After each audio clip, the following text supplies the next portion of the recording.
Greetings, Benjamin J from Ben's Trains with another in the series. Well, here is that trashed tinder. As you see, far from perfect, but it is up and running. Solid again, and it's been lubricated and actually running quite well. And like I said, once these things are on the rail, unless they're just absolutely trashed, you can get these things cleaned up and actually use them. And is it perfect? No, it isn't. But it's a decent piece of original Marx rolling stock that costs nothing. It took a grand total of 5 minutes to repair it. Put epoxy down that separated seam right there, and it is solid again. Oiled it, cleaned it up a bit, and here it is. So I want to put it on the rail and run it so you can see that this actually doesn't look bad considering what it looked like when it got here.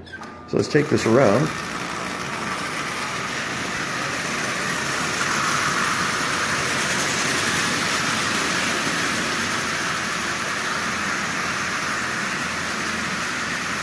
So an original Marx oil tinder for free, basically.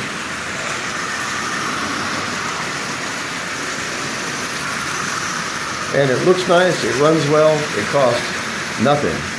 And I got 3 of those with the $10 locomotive, so you really can't beat that. And like I said, a lot of this tin litho stuff, if you can't save it, use it for parts. A lot of the stuff, though, is in bad shape when it arrives, but that's one neat thing about this, is that you can straighten out a lot of damage and correct a lot of stuff just by basic maintenance. I haven't done anything to this. Cleaned it off, of course, and then oiled the paint. Epoxied that seam closed. And if you want to actually put some time in this, yes, you can get it back into perfect shape. But is it worth it? It actually isn't. You know, it's got rust spots. It's in far less than perfect condition, but it's runnable, it's usable. It's a usable piece of original Marx rolling stock that doesn't look bad. The only time you really see the problems with it is when you get right up on top of it and you're holding it in your hand looking at it. When it's on the rail from 2 feet away, you can't tell. I mean, this actually looks like a fairly nice oil tinder. So I just want to do a quick video.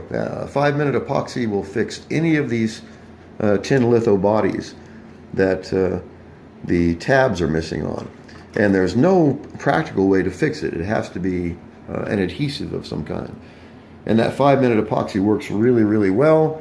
It holds virtually forever, but if you want to get it apart, you can just force a razor blade between these 2 pieces and it'll pop right open again.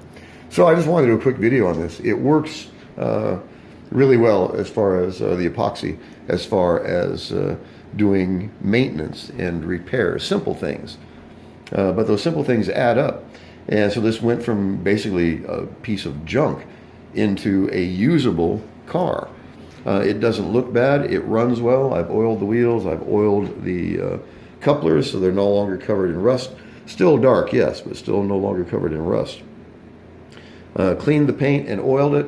It's never going to be perfect, but it's a nice piece of rolling stock. Like I said, it didn't cost anything, just a few minutes of my time, and I got 3 of those with a $10 locomotive. So nothing lost, that's for sure. And even if you can't save them, you can use the couplers, the wheels, the axles, everything else off of it. But in this case, it was a really simple repair. It made the body solid again. And what had happened, this had been sitting in a box. And as those tabs rusted away, it allowed the shape of this to change. It was no longer supported on this side. So it became, rather than a rectangle, it became a trapezoid. Actually changed the angles from the weight on top of it. And like I said, you can get in there and peen these things back out round again to restore the original radius. But it just isn't worth it. In this case, all you had to do was basically epoxy it back together, roughly line it up, let the epoxy set, and you have a usable car. So it's not perfect, but it looks good, it runs well, and that's the important thing. And of course, it was free. So I just want to do a quick video on this. As always, if you have any questions, feel free to drop me an email, BENZTRAINMZ@gmail.com. And as always, thank you for watching.